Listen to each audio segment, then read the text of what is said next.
Kami para dukun sakti manunggal saking tanah Jawi siap bantu Iran.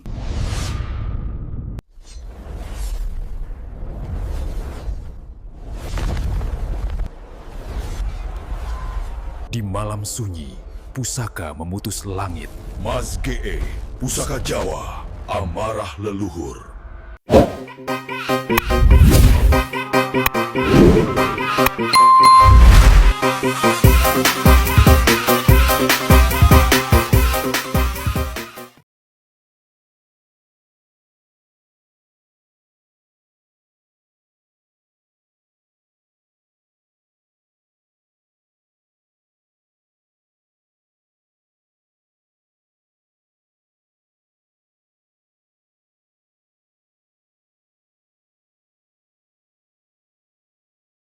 Jagat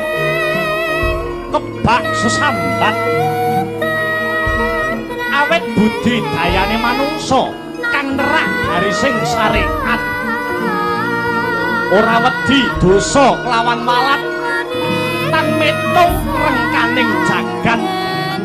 nadyanto nglangkai kudrat watone kuat gawat mbuh dadung mbuh kawat tekate mlumpat buru dalan maksiat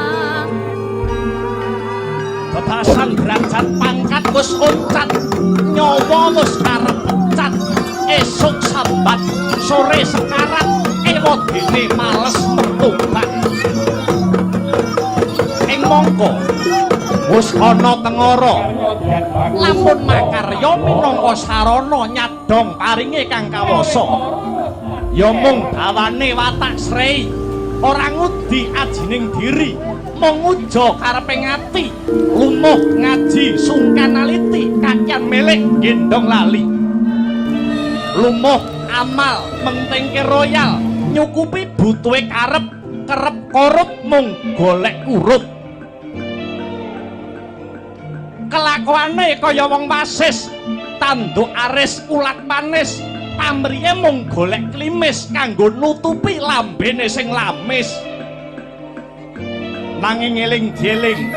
lamun kridaning manungsa tan bangkit ngasorke purbane kang kawasa sugih miskin apes murka bejo cilaka minangka sandangan sapa temen